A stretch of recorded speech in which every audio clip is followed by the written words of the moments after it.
and a warm welcome to the session on restoring value, leveraging CSR and ESG capital for India's landscapes. We are at a pivotal moment where the impacts of climate change demand urgent action both to mitigate future damage and to strengthen our ability to adapt. As presented earlier, one of the takeaways from our research, Landscape Restoration for Climate Action in India, indicates that landscape restoration offers powerful solutions on both fronts. Yet, investments remain far below what is needed. At the same time, companies are increasingly directing CSR and ESG capital towards long-term environmental and social outcomes, which the last session also touched upon. It was also heartening to hear Mr. BVR Subramaniam, the Chief Executive Officer of Niti Aayog, earlier today share the perspective on how focusing on restoration can directly impact GDP growth positively while improving our quality of life. This creates a unique opportunity to channel CSR and ESG capital into restoring ecosystems, creating sustainable livelihoods, and building climate-resilient communities across the country. In this conversation, we explore how CSR and ESG capital can unlock funds for landscape restoration and how corporates are aligning sustainability goals with ecological and social outcomes. We are joined by leaders who have been champions in this space. With us today is Mr. Dheeraj Mutreja, Impact Finance Consultant, Rabo Foundation. Drawing on his expertise in sustainable land use, agri-value chains, and blended finance, he partners with corporates, producers, and public agencies to build impact-oriented investment structures that bolster food, land, and water systems. Dheeraj focuses on mobilizing patient capital and strengthening long-term resilience across India's landscapes. We also have Mr. Rajneesh Sharma, who leads operations and governance at MakeMyTrip Foundation, the social impact arm of MakeMyTrip, Go Ibibo, and Red Brass. He oversees programs focused on sustainable tourism, climate action, biodiversity protection, and community-led development across multiple states. Rajneesh brings deep experience in building partnerships that link travel platforms with ecological resilience and local livelihoods. The session is moderated by Mr. Rathish Balakrishnan, co-founder and managing partner of Sattva Consulting, with over 15 years of experience advising global foundations, corporates, governments, and nonprofits on impact and sustainability strategies. A systems thinking practitioner, he has designed large collaborative initiatives, founded the Sattva Knowledge Institute, hosts the Decoding Impact podcast, and has spoken at platforms including TEDx, COP, and G20. Thank you for being here, and I invite the moderator and the panelists to join us on stage. We look forward to an engaging and insightful conversation that moves us closer to a greener, more resilient Harit Bharat.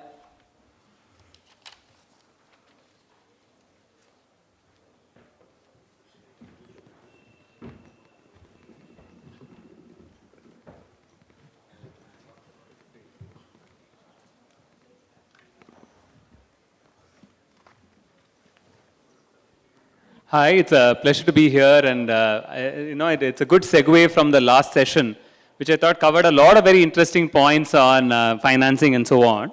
And I have the privilege of having a panel across two diverse stakeholders coming from different parts of the industry to talk about this as well. I know we have limited time; it's 30 minutes, so I'm going to jump right in. Thank you so much for being here, Dheeraj and Rajneesh. Rajneesh, maybe if I can begin with you. Travel, I think, is on everybody's mind when we talk about carbon footprint, when we talk about consumer choices and so on. From your vantage point, how, in general, online travel companies, right, that are influencing our behavior as consumers, how can they play a role in driving and making this conversation about restoration more mainstream? Thanks, Rathish. I guess the industry that we represent, it's online travel aggregators. And our superpower is to play on the information plane, right? Wherein, kind of we get the ecosystem players on one platform and create the positive nudge in this space. On one side of it is a large supplier ecosystem of hoteliers, airlines, destination management systems, and so on and so forth. And on to the other side, there are billions of consumers, right? Now, to answer your question, what we can do, there are, I think, 2 or 3 levers with this superpower that the industry plays with. One is the ability to pass on the right information for the right cause. Yeah. Now, if you look at it beyond business, towards landscape restoration, probably when you can, give them a option between destination A, destination B, keeping landscape restoration as, or landscape situation as the overlay, then probably the right nudge can be created. That's one part.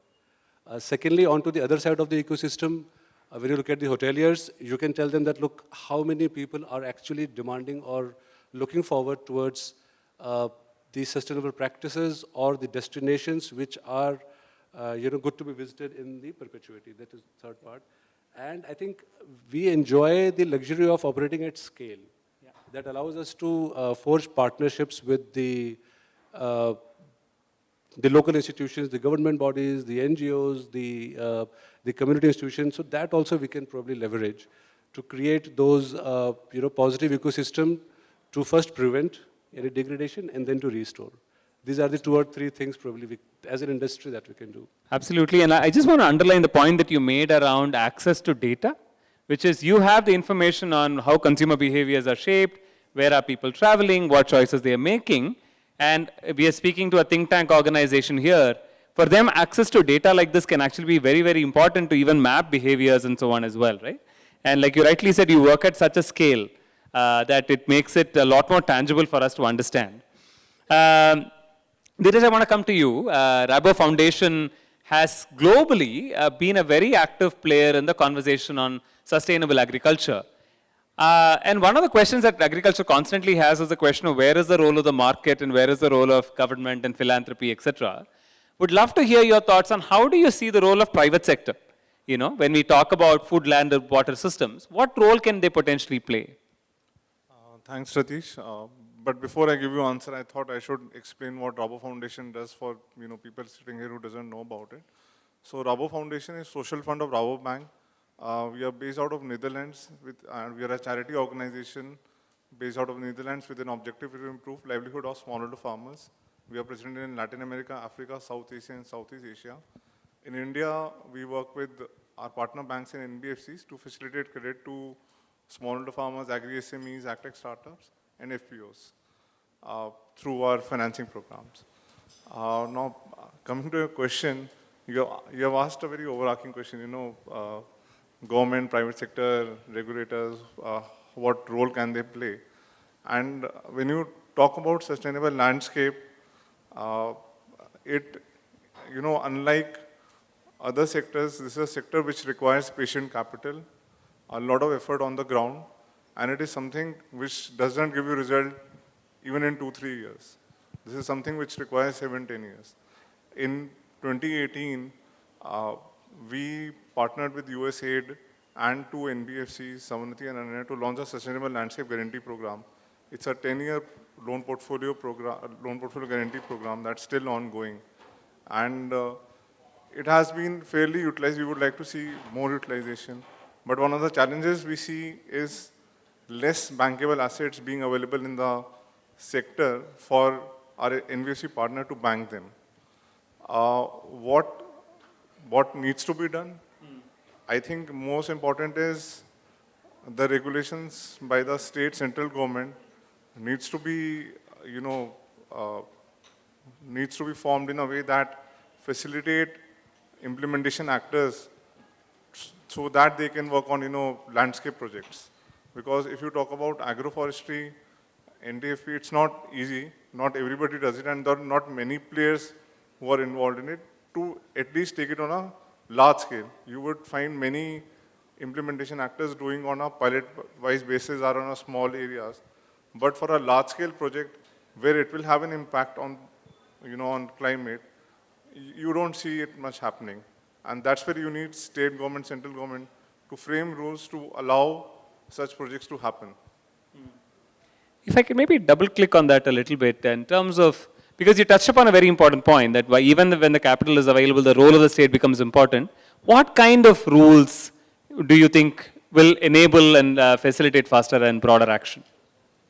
See, I think of one example, agroforestry. And if the rules by the state government are to help farmers also promote agroforestry, apart from, see, there are, NGOs, foundations, and other implementation actors who want to promote agroforestry in the country, but they push it onto the farmer with obviously the aim of climate change, but the push from the government isn't there. If the push from the government is there also, if there is an incentive from government also there, then, it can make a difference. Absolutely. Rajneesh, I want to come to you. You also look at governance as part of your role in MakeMyTrip Foundation. Today, when a lot of CSR players are looking at work in restoration, they take a part of the work, right? They look at a specific aspect and say, okay, we will take this little part of the work and do it. Oftentimes, this doesn't add up to, what Dheeraj also rightly highlighted, the large-scale change.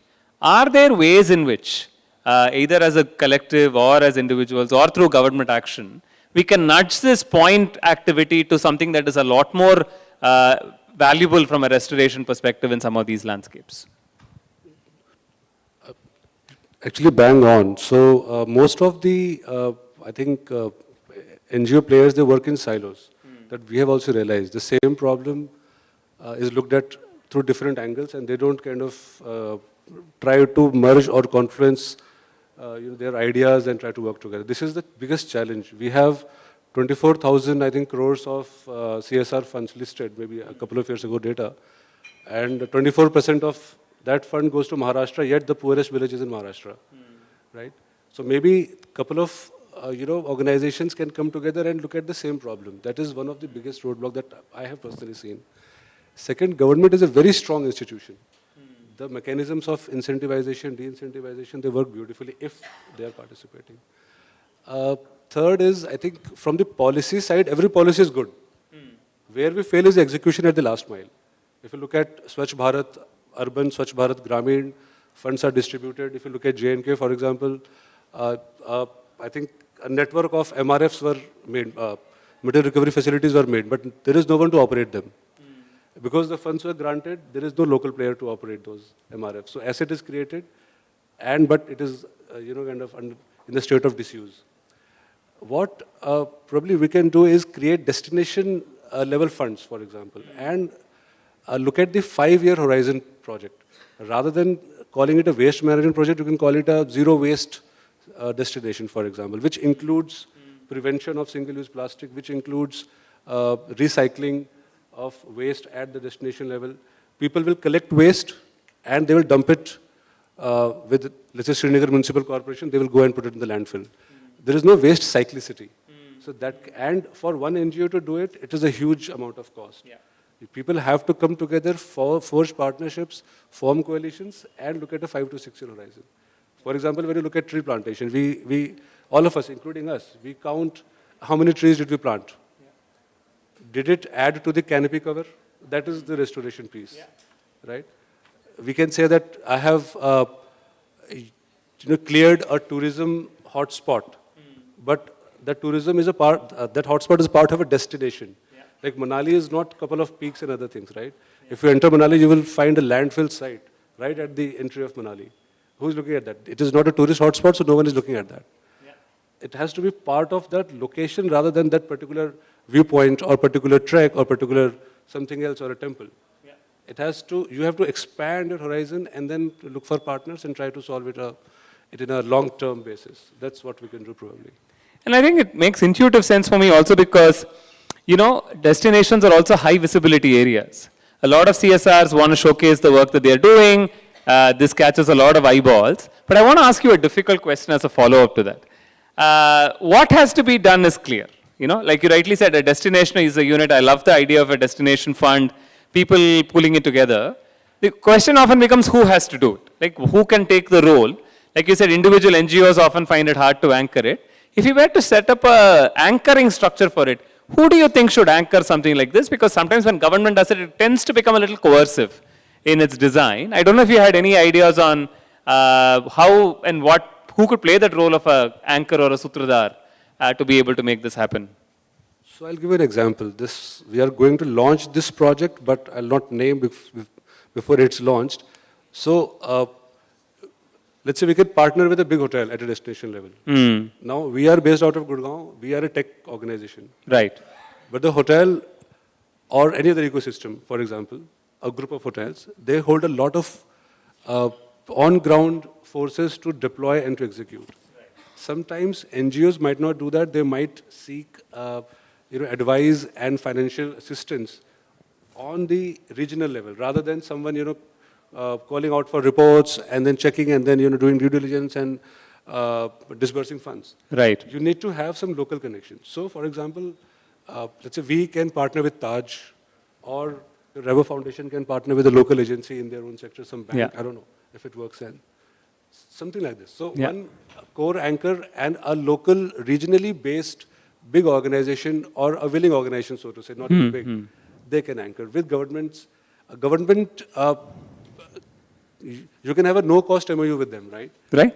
Because they provide electricity, they provide road, they provide land. Land holding is with the government. Absolutely. At the lowest level of execution, Panchayat holds a lot of land. Yeah.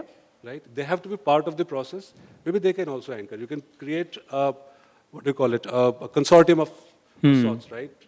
You can have people from every organization, someone from the advocacy side, someone from WRI, someone from TRI, who can actually go and monitor, because we as an organization, we're a small NGO, maybe might not have all that capability to plan everything out for a long term. Yeah. So I think from the anchoring point, one local, one advocacy, and then one probably who can operate at scale. Yeah, and I think I like the point about a player who is in the local ecosystem, because there is also a benefit that they see directly if this place is going to get better and it's higher visibility for them as well. I think that makes a lot of sense. Dheeraj, I want to come to you. You talked about the role of government in enabling as a scale factor. The other element that often comes in is the concept of blended finance. Because our government always says this, even when we talk to them, saying, hey, listen, I have a lot of money, but there is that little catalytic investment that has to happen, that has to come in. Similarly, there are private markets that are willing to pay, but the question is risk. How do you see the role of blended finance in unlocking some of this potential around restoration? I think it plays a very critical role, and this was discussed very extensively in the last, panel discussion. There are many instruments, that can be used in blended finance, and it is especially required at an early stage, where, for an early stage of an enterprise, where it is again, it requires funding, whether it be debt, equity, and is unable to find it. If it can find that funding without any strings attached, that is a lifeline to them.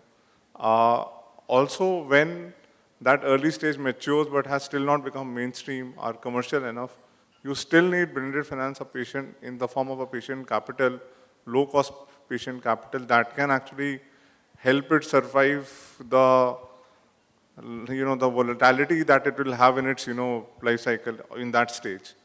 So I think blended finance, plays a very important role.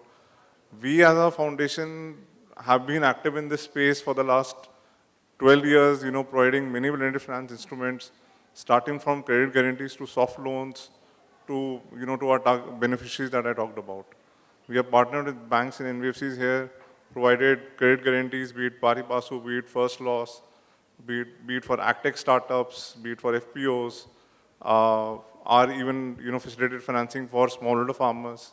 So we have seen our, programs, our, blended finance products in action, and have seen an impact ultimately on the farmer's livelihood also. So blended finance remains a very critical tool. Yeah. Maybe a follow-up to that question again is, while that gets talked about a lot, one of the questions I always wonder is, what are some critical success factors for blended finance to actually work? Because the amount level you blend, etc. If you can highlight based on your lived experience, because you've talked about so many different types of players, what are some examples of critical factors saying, hey, we look for these things before we, say, provide a solution in the blended finance space? So mainly two things whenever we design a financing program using blended finance tools that I talked about, we look for two things, that once this program is over, the financial institution should have that capability to take on lending to its asset class without the support.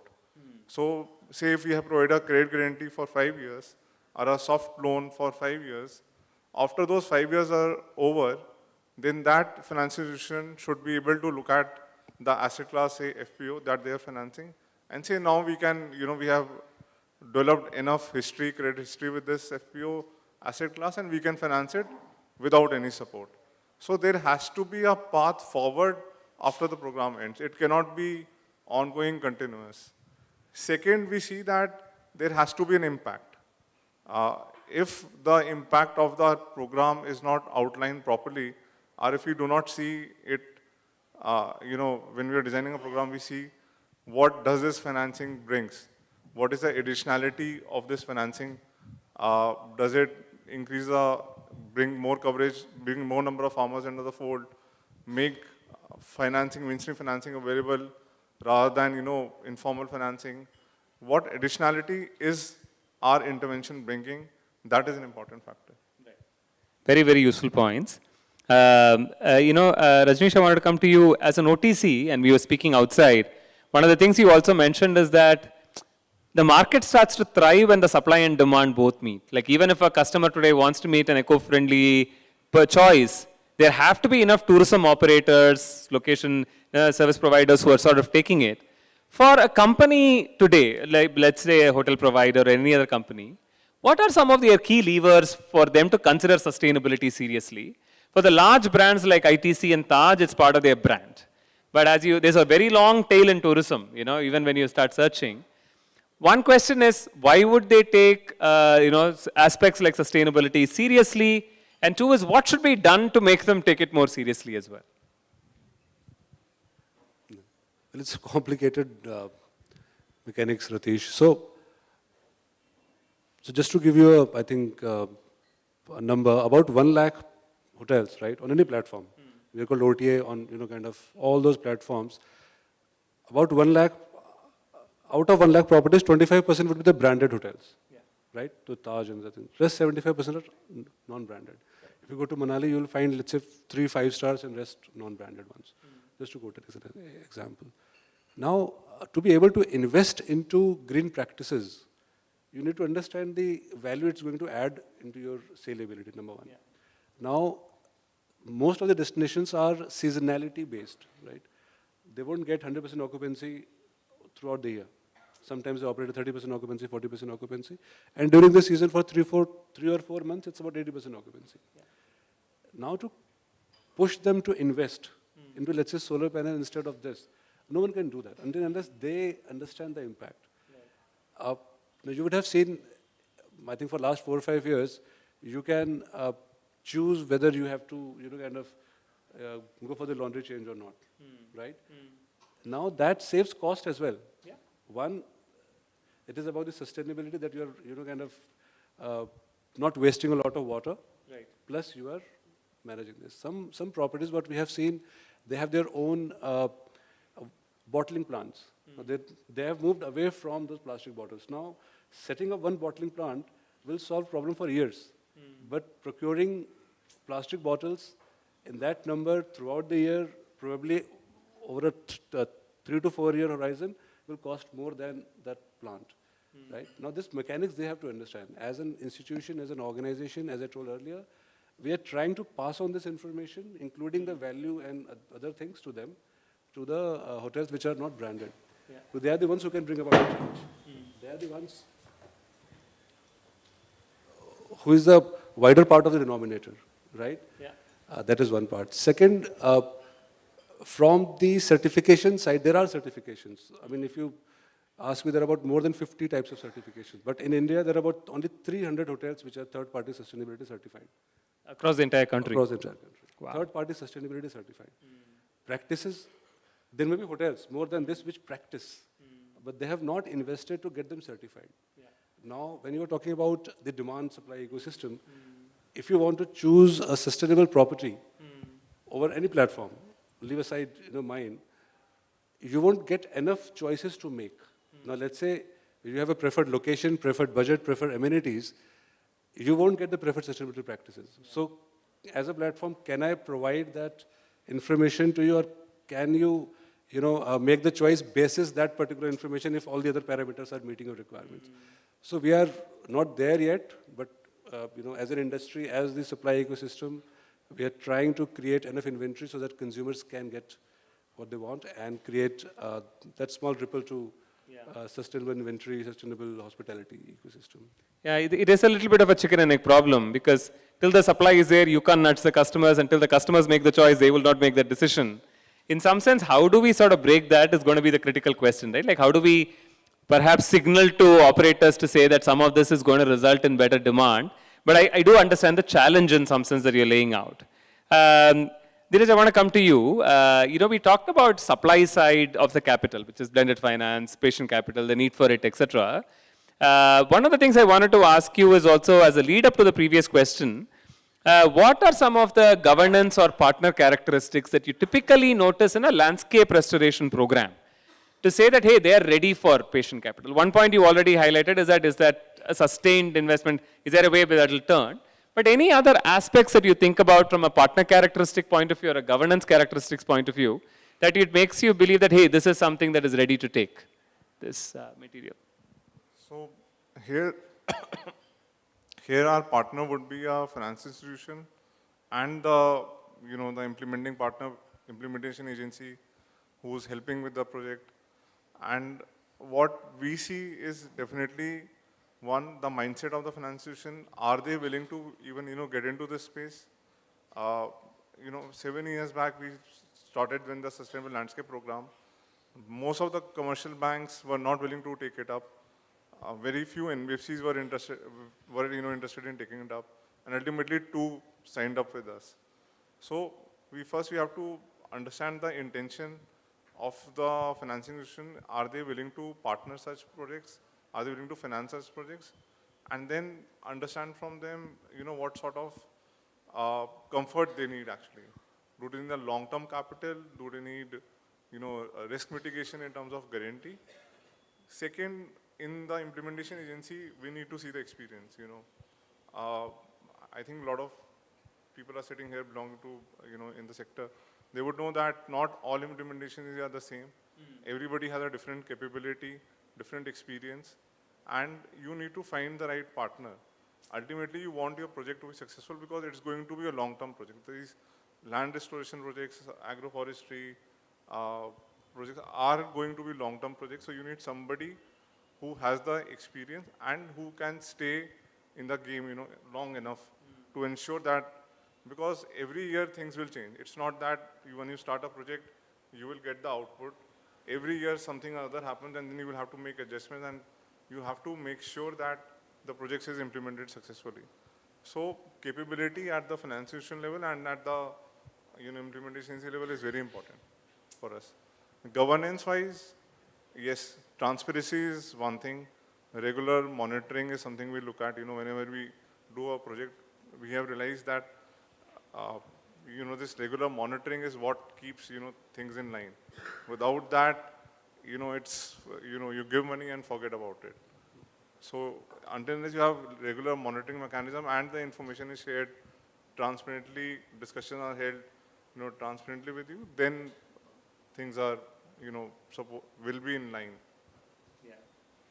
Maybe a follow-up there on the second part around governance, because we've been thinking a lot about now with the emergence of technology and digital, right? Like satellite imagery can actually tell you a lot more about transparent visibility than just rely on reporting, for example. And then similarly, there are a lot more other elements of technology that's coming in that's making it transparent. One, are you seeing some of that actually playing out in action where technology is playing an active role? And two is, are there certain things that you think will improve the quality of governance? Because I always feel that governance adds a transaction cost, which actually then impacts the cost of capital to deployment, etc. So just wanted to get your thoughts on that as well, if you had any. See, technology is a tool, and yes, it has improved over the last 10 years. Satellite imagery is available at a much cheaper cost what it was 10 years ago. But you need, on-field presence and to talk to the ultimate stakeholder, which is the farmer, which is the local community, to see actually what you have been pushing, is it having an impact?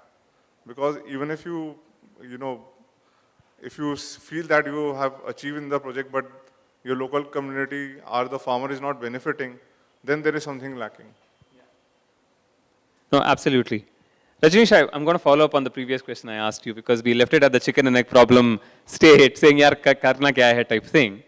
Do you feel that there is some sort of a financial regulatory mechanism from the government where the government puts its foot down and say, agar karna hai to you have to do this, right? Will they be able to fix this logjam of getting the companies to invest that will change consumer behavior, which will then get the flywheel running in some form?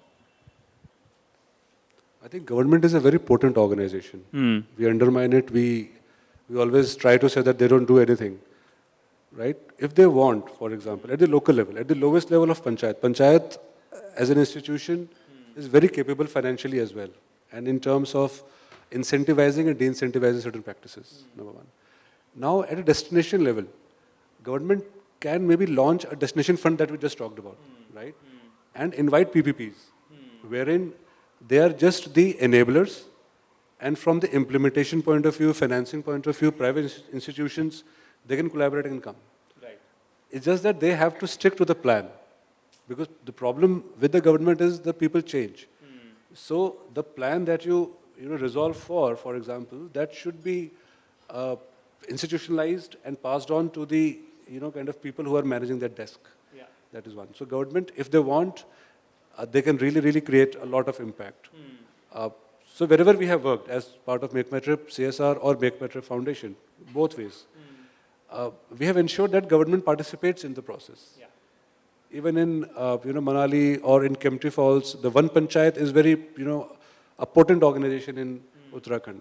They are part and parcel of this. When we have a project in Dal Lake, we are cleaning Dal Lake, the interiors of Dal Lake. The channels are clogged up. The Lake Conservation Management Authority is participating in the process. As an NGO or as a donor, we just can't go there and deploy manpower to clean up, right? Yeah. We need local stakeholdership who can actually make a difference. 3 VCs of the LCMA have changed, but yet the process continues within 1 year. So they have a very strong role to play. Correct. And if they want, they can actually source finance, for the funds. They can source partners, and they can, kind of mobilize the community as well. From the other side of de-incentivization, let's say look at the hospitality industry as you're mentioning. Incentivization from the government is tax rebate, as everyone would say that. Mujhe tax bacha do. Main sab karne ko tayar hu, right? But from the certification point of view, maybe preferred partner or maybe some reward mechanism, you should reward certain practices. From de-incentivization, coming back to the point, is probably you should have some mechanism that waste will not be collected if you don't segregate it. Very small local level this, right? Every hotel beyond such, capacity should have some processing or some recycling facility, something like this. Correct. So they can actually, play a lot of important, roles in this aspect. Yeah. A couple of things I really like about what you're saying is that also we sometimes talk about government like it's a monolith. Ki ek hi sanstha hai. But there is the national, there is the state, there is the regional, there is the local, and there are probably levers in each level. And I'm also thinking as you're speaking that, not all tourist destinations are also the same. There are destinations where the restoration potential is significant. There are destinations where the ecological risk is also significant. So rather than taking a one-size-fits-all approach, maybe even a place-based approach to say, yahan pe aisa karenge hum, right? And creating incentives and disincentives that are very local to context and demonstrating the idea that you highlighted around the destination funds in some of these locations and then potentially scaling it may also then make it easier. And I think that also starts to put it in the radar of various people as well. I was just recently listening to Prime Minister talking about destination weddings multiple times now, right, in his speeches. It's a great signaling to the larger customer base, but I'm guessing that taking a few locations and demonstrating this through a combination of state, local, district kind of approaches makes sense, but I don't know if you had any thoughts there. Yeah, I just wanted to add on the previous point and then I think connect with this. See, as the knowledge centers, right, and please don't mind you run one. So we think that we know the solution of the problems at the local level, right? how many times we actually go and speak to the local beneficiaries? I mean, if you're trying to solve a waste management problem, it is for the people who are living there, right? We as tourists go there once or twice. Very few destinations there where Rathish or Rajneesh or Dheeraj would go twice in a year. How many times we actually go and ask them, what should I do? We have some frameworks which we have studied or we have practiced. We go there and we tell the government, look, I have the solution, I have the money, please allow me. Right? So that is one process that we can institute. And we should also go beyond the God syndrome that we have. I have money, some guy from a very good institution will go and work in the mountains thinking that I'm trying to do something great, but want to be compensated equally as Delhi, for example. And if you ask for reports, the person will say, sir, मैं तो काम कर रहा हूँ. मेरे से मत पूछो, मैं तो बहुत ज़्यादा काम करता हूँ, मैं घर छोड़ के रह रहा हूँ यहाँ पे. Everyone has to, come down to a level, including the people who fund like us, including the people, like you who advocate, for example. We all have to take their opinion, right? That is what is missing in this sector. Second, about the destination level, see, when we go as an isolation, if I go to Dal Lake and say कि मैं सारा साफ कर दूँगा, and if you go and look at the communities, when we interact with them, they used to work in paper mache, they used to work in other things. Now none of them are employed, right? So the point that we're making that we have to look at the holistic development of the area. Restoration is not only limited to landscape. Landscape has people as well, right? If people are part of the process, they will ensure that it is not degrading beyond what it is right now. And they will be participating in this. You just bring money, you just bring plans, it will not work if people are not involved in this. No, one cannot agree with you more, and there's a lot of conversation that's starting about place-based philanthropy right now rather than just a product or a program-based philanthropy. And the step one in place-based is listen. पहले सुनो, right? उसके बाद काम करो, right? Like stop trying to go in with a notion of what is really required. And I think especially for the conversations on restoration that becomes so much more important because the local context matters a lot, right? It's not a one-size-fits-all model. Dheeraj, very similar questions to you from in terms of the role of the state and so on. In the previous panel and us, we've been talking about financial structures, etc. You began with the role of government. I also wanted to understand from you institutional structures, market frameworks, let's say carbon credit. I just feel like even the structures that enable fair transactions today don't exist. Are there some elements that you think we should institutionalize in India that will unlock a lot more potential for positive restoration capital to flow? Could be regulation, could be institutional structures. But what is the role of the government in setting up some of these policies, regulations, and structures? And what do you think are some of the high priority ones we should focus on? So, we deal with some of our partners who are into carbon credits, and right now I don't think the regulations have been clearly defined. What is happening to carbon credits generated in India? Can they be sold abroad? I don't think the regulations are still much clear on it. But definitely, if there regulations come out and that carbon credit monetization can be be well defined, so the uncertainty is less, that can definitely open another avenue for restoration projects. But you ask for the role of the government. Government can play a role of regulator, defining guidelines, regulations, and it has a very important role. The other stakeholders are, interstate foundations, NGOs who actually who can act as an implementation partners to make sure that these policies are implemented. Yeah. And that's a very important role. And that's where philanthropic capital also plays a role. Yeah. And there is enough philanthropic capital, we discussed in the last panel, especially to act in the climate space. It's just that it needs to be tapped. Again, the financial regulation needs to be defined on that. Yeah. There is a lot of capital available outside India for climate-related projects, restoration projects, but the regulations have to be, by the RBI and even government, so that this capital can come in easily. Something that's for the government to look up. Got it. Excellent. You've given me very, very thoughtful answers. I have a couple of more questions, but I want to pause here to see if the audience have any questions.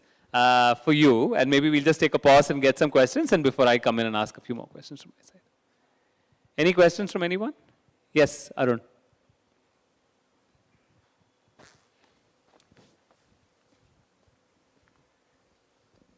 Question for Rajneesh. I'm just wondering, does green tax for hotels, however small, does it make sense in India, right? Because you find that tourism is now unsustainable in India, especially in the hill states. And you have, on the other hand, ecosystem degradation, etc. So can one pay for the other? See, green tax as a concept in most of the destination is already being collected, right? If you look at Manali, there is a green tax toll when you go, and it is being collected from the tourists. And some part of it is also, if I'm not wrong, is collected by the hotels as well. The merit lies in the utilization, Arun. That is where it is a problem. Even the available funds beyond the green tax, even if you don't collect any tax, the implementation is an issue. That's what we are trying to highlight, right? Plan is there. The last mile implementation or, the accountability of that spend or the plan is not there. This is what we are missing. Adding more on, collection of funds will not solve. Use what you have already. And hotels will be happy to give. Excellent. I think the solving for the right constraint is the problem. Capital is not the constraint at this point. It's effective implementation. Any other questions from anyone? I know it's late in the day. You've had a whole day of inputs. But any questions, any thoughts? Yes. Hi, Pooja.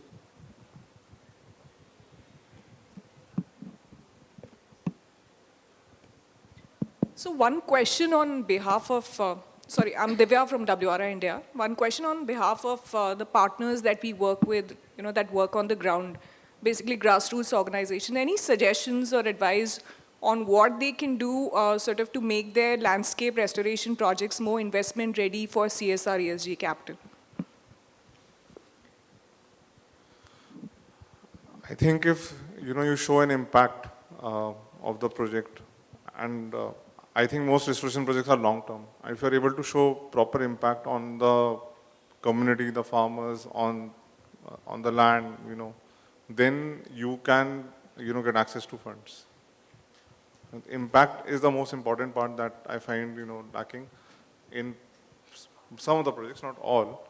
And another thing is whenever such a project is being designed, you have to keep the administration cost also at a limit.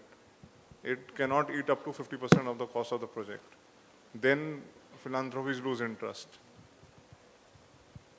I would like to add here, Divya, the clear impact metric should be defined. I think this is where they lack. Second is, they will come with, the open hand. Give me money, I'll do everything. I am based out of this particular destination. I have people, I have, folks on ground, I have volunteers. If you want me to, plant trees, I will do that. I'll manage waste. But if you go 5 questions deeper, then probably that is not known. This is what we have faced as an institution, right? We evaluate many organizations, and we don't rush to spend everything, whatever is regulated or we budget for. Provided, if you don't find the right partner, we don't do it. And imagine 25 or 24,000 crores is not a less amount to be spent on CSR. So many people spend in education. How many people you have seen getting employed after that? NSDC hai, sab kuch hai. People are training people on skills. It's not happening. On restoration also. What is the survival rate of the trees? People will plant 100% of the trees. And after 2 years, you'll find only 50% survive. They will claim, but as a funding organization, do I have the confidence? Because I am putting the public money on you, right? So what is accountability? I have to be answerable to the people who have donated or the organization which has entrusted me to create that impact. So it should be impact rather than, the steps that they take. Thank you. No, that's very interesting. And just one follow-up question on that from the previous session. Aarti was speaking from Farmers for Forests. like there's a certain issue of evidence time mismatch, right? That sometimes that expectation of reporting quarterly and very frequently and linear results, that becomes difficult for grassroots organizations to sort of meet those kind of expectations. Any thoughts on that? How can the reporting be more streamlined, easier, but at the same time satisfy what investors are looking for? Maybe we can take a few more questions so that we can answer them together, so just more efficient, because I know we have 3.5 minutes on the clock. Yeah, there's a gentleman in the back who has a question. Yeah, my question is for all of you. There was this issue of collaborating around a problem statement or solutions. The question is, would competing entities, whether they're brands and businesses or CSOs, what might be motivators or barriers for them to collaborate around one project? To get competing entities to collaborate. So let's say, would 4 banks come together on a CSR project? Or would 4 hotel brands come together around a, sort of hospitality industry related project? So it's a slightly pointed question in that. Yeah. I feel it could be one of the hurdles on collaborations. Very good point. Any other questions? There was another hand. Did I miss? Yep. Okay. The lady in the back. Yeah, we often see in CSR projects, there are a number of indicators, as a quarterly indicators, that this is the success indicator, this is the measure. And then we talk about the impact in the long run. So what I have observed in many of the projects, that 3 months indicator might not be there, but the impact is more in a longer run. So how do you address, how do you want to, as bigger funding agencies, what do you want to do about it? I think it goes back to that evidence impact conundrum that Divya talked about as well. There's a lone hand in the back. Maybe that's the last question we will take, and then we will. Andrula, I think. Yeah. It might be interesting to know for us, like what we have experienced over years, that there are always not only, like you said, that you ask one question and then when you dig down, there are sometimes not answers. But sometimes it's not the intention, but sometimes it's the capacity gap in the sector. So what would your suggestions be from your experiences? What kind of capacities do we need to build in the restoration champions on ground so that they can scale up the projects and actually be impactful? Yeah. Excellent. Let's keep with these questions. Maybe I'll summarize them as 3. One is, there is the time it takes to show value, and there is that, not impatience, but urgency to also see results. How do you sort of manage that in some form? Maybe for Rabo Foundation it's different, but for CSR they also work on an annual, quarterly cycles. How do you manage that, if I'm not sort of simplifying the question? I think that's one question. The second question is, when we talk about collaboration, like I said, idea to theek hai, but can 4 OTCs come together, OTAs come together, if I can 4 banks come together? Is there a need for a complementarity on how do you structure those collaborations so that there is no conflicts among people? Third is, if we had to build capacities in the, let's assume they're not ready today. Well-intentioned hai, they'll say achhe hain, but they don't have the capacities today. Are there critical capacities that we should invest in to help these grassroots organizations do the kind of work that can create positive value? I don't know if you want to pick up the first one on the evidence action. Rajneesh, maybe from a CSR side, I don't know if you want to pick it up.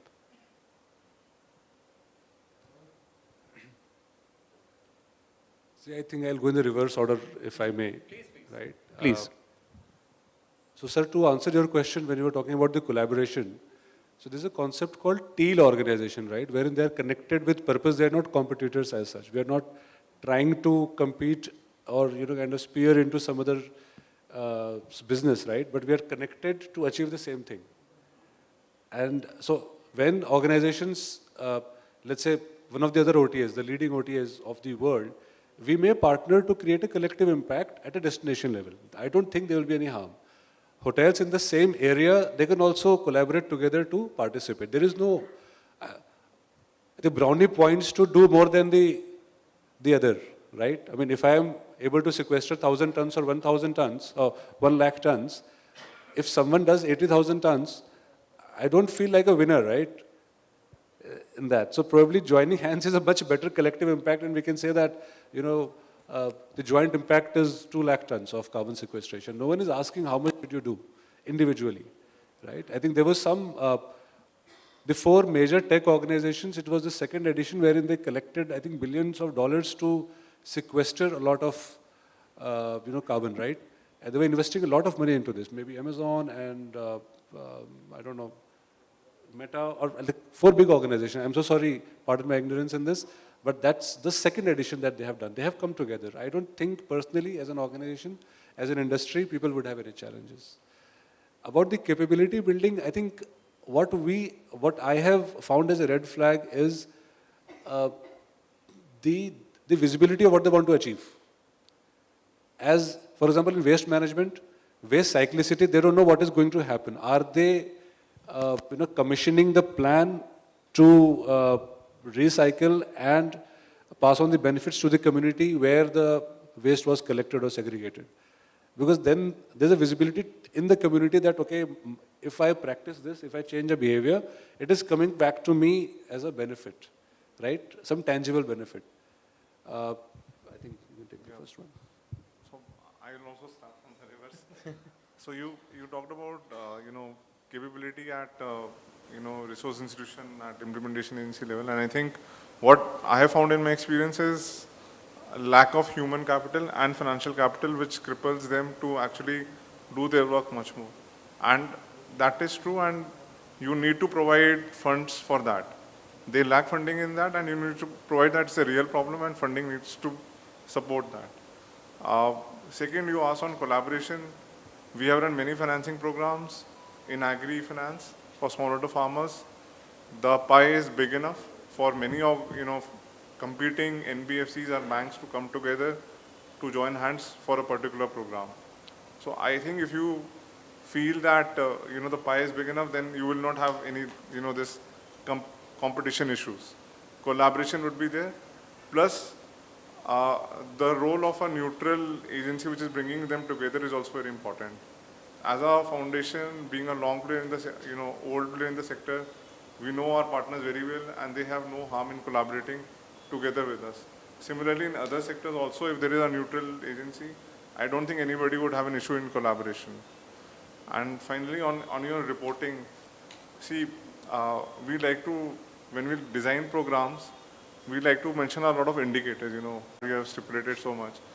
But it is very difficult to, measure them on a quarterly, report them on a quarterly, even annually basis. What we realize, it's better that once you list out all the indicators, it is better to talk to the people on the ground who are actually measuring those and see what they can do and what they cannot do, and filter out which is, unnecessary, which is good to know but not necessary. So it has to be taken care of at the design stage, and you need to be, collaborate with the partner. But quarterly reporting is important. That level of monitoring is required. Just to add on to what Dheeraj was saying, see, reporting indices are different from different lenses.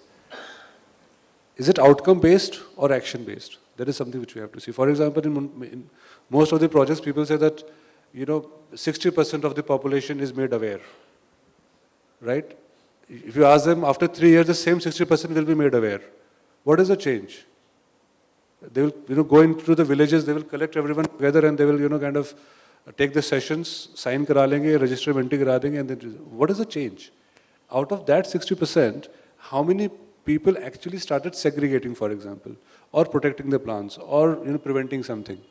So it should be outcome based, and that gives confidence to funders like us. That okay, maybe it was the intended action was to achieve 50% of the number.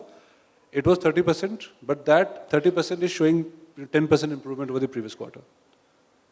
So that kind of encourages us from our lens. Absolutely. I know there's a big red screen here says time's up. So it's been up for a while. So firstly, I just want to thank both of you for very, very thoughtful answers. I went off script completely, threw a lot of questions at you, and I'm glad you took it up in good spirit. And thank you also for your thoughtful and practical answers, and on what can be done. I hope all of you enjoyed the conversation as much as we did. Thank you again. Thank you.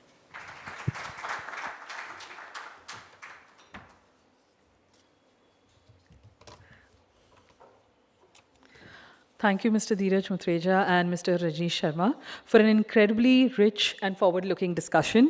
Your insights have made it clear that CSR, ESG Capital, government partnerships, and community-led participation, in short, partnerships, can reshape our landscapes, strengthen climate resilience, and unlock new pathways for inclusive growth. Thank you, Mr. Rathish Balakrishnan, for guiding this conversation with such nuance, connecting the dots across finance, governance, nature, and community outcomes so effortlessly. On behalf of WRI India, I request the panelists to stay on stage for a small token of appreciation and for a group photograph. We request the audience to remain seated while we do so.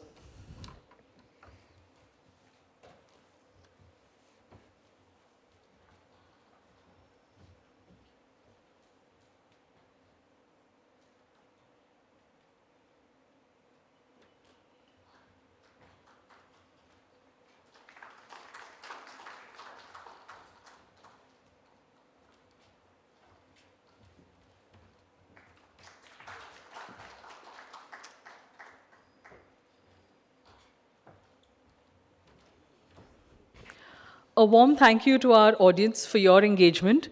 Your presence signals that India's restoration economy is no longer a fringe conversation. It is a priority.